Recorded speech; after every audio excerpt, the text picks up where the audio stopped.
E aí, já parou para pensar por que tem gente que parece que convence qualquer um sobre qualquer coisa, enquanto outras pessoas, bem, não conseguem? Hoje, a gente vai mergulhar na ciência por trás disso, usando como guia o livro super interessante da Susan Weinschenk. A ideia dela é que persuasão não é mágica, não é um dom, é uma ciência, com regras que dá para aprender. Então, bora descobrir como isso funciona? Pois é, quem nunca passou por isso, né? Tentar convencer um colega de trabalho, um cliente, até alguém da família e parece que a gente está falando com as paredes. A gente tenta de um jeito, não dá certo, tenta de outro e nada. Parece uma coisa meio imprevisível, quase uma arte que só alguns poucos dominam. Mas e se não for bem assim? E é aqui que entra a grande sacada do livro. Pensa só, cozinhar pode até parecer uma arte, mas por trás tem toda uma ciência, né? Reações químicas que fazem o bolo crescer ou solar. Com a persuasão é a mesma coisa. Se a gente entende a psicologia por trás do que motiva as pessoas, a gente para de dar tiro no escuro e começa a usar uma estratégia de verdade.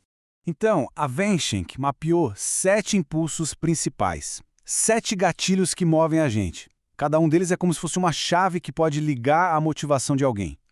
Hoje a gente vai fundo em 3 dos mais poderosos e, olha, talvez os mais surpreendentes: a necessidade de pertencer, o poder dos hábitos e a força das histórias. Vamos nessa! Bora começar com um dos impulsos mais básicos e, ao mesmo tempo, mais fortes que existem.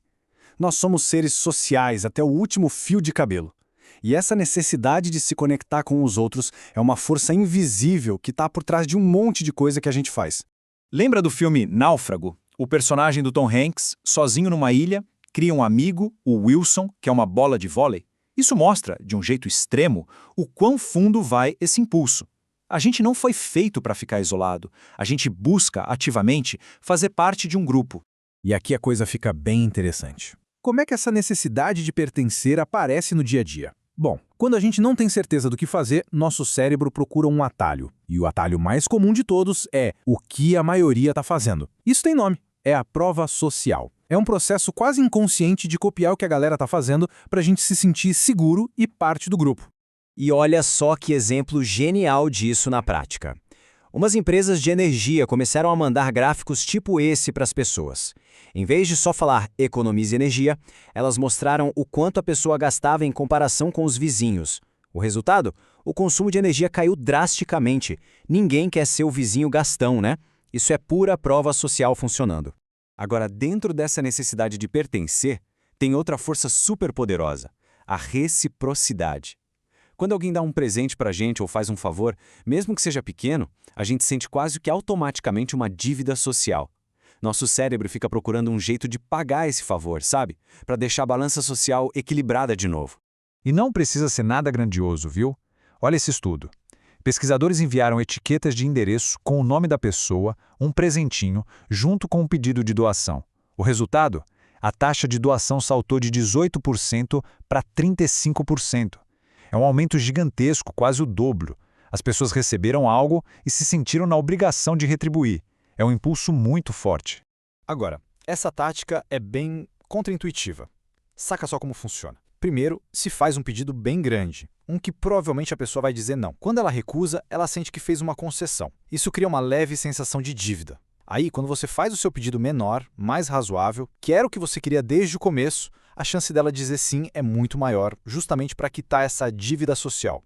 Beleza, vamos para o nosso segundo gatilho. Se a necessidade de pertencer é sobre a nossa conexão com os outros, os hábitos são sobre a nossa conexão com a gente mesmo, ou melhor, com o nosso piloto automático.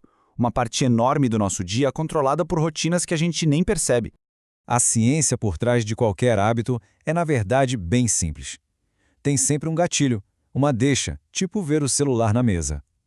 Aí vem a rotina, pegar e checar as redes sociais. E, por fim, a recompensa, aquela pequena dose de prazer de ver uma notificação nova. Isso ensina ao cérebro que vale a pena repetir esse ciclo. Tá, se é tão simples, por que é tão difícil criar um hábito novo? Tipo, sei lá, começar a meditar. É porque a gente tenta usar a força de vontade, e isso cansa.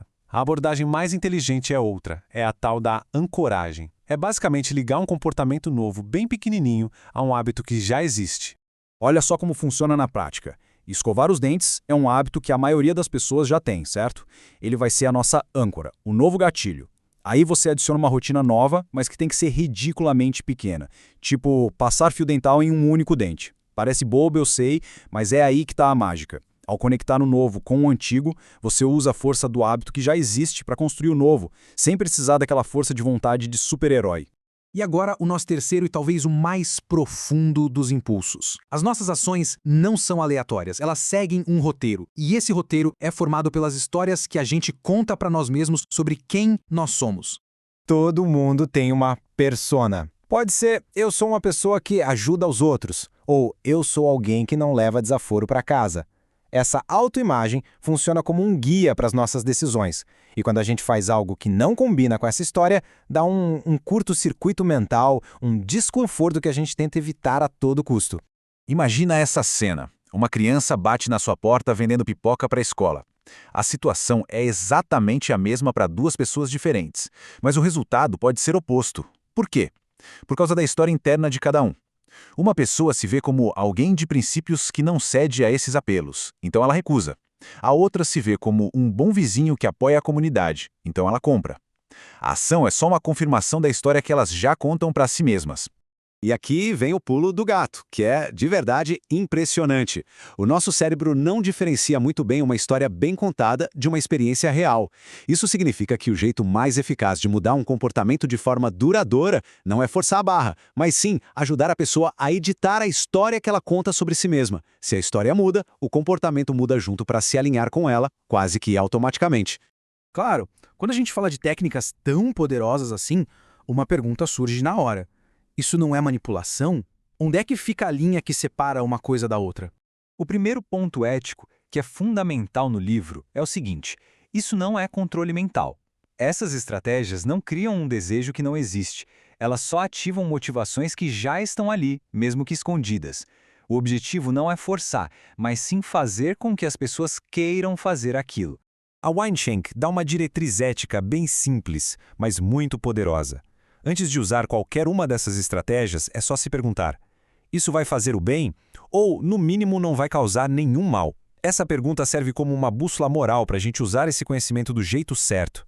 No fim das contas, a persuasão ética não tem a ver com truques, mas sim com empatia e alinhamento. É sobre entender de verdade o que move a outra pessoa e apresentar o seu pedido de um jeito que se conecte com essas motivações que já existem. É uma parceria, não um jogo de enganação. E para a gente fechar, fica aqui uma provocação para pensar. Agora que a gente entendeu o poder das histórias que nos contam, talvez seja a hora de olhar para dentro. Quais são as personas, os roteiros que estão nesse exato momento guiando as suas próprias ações? Talvez sem que você nem perceba. Tira um momento para pensar nisso. A resposta pode ser bem reveladora.